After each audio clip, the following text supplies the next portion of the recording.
Nakalabasan ng Philippine Area of Responsibility ang bagyong Labuyo. Pero bakas ang epektong iniwan ng bagyo sa iba't ibang lugar sa Luzon. Dito sa Metro Manila, umulan na naman sa ilang lugar nitong magdamag. Para itong report ni Von Aquino.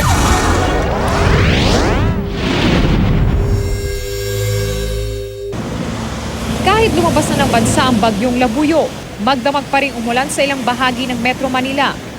Mabuti na lamang, hindi na ito katulad ng malakas na ulan na naranasan kahapon. Sa Rojas Boulevard sa Maynila, bagamat maulan, wala namang naitalang aksidente.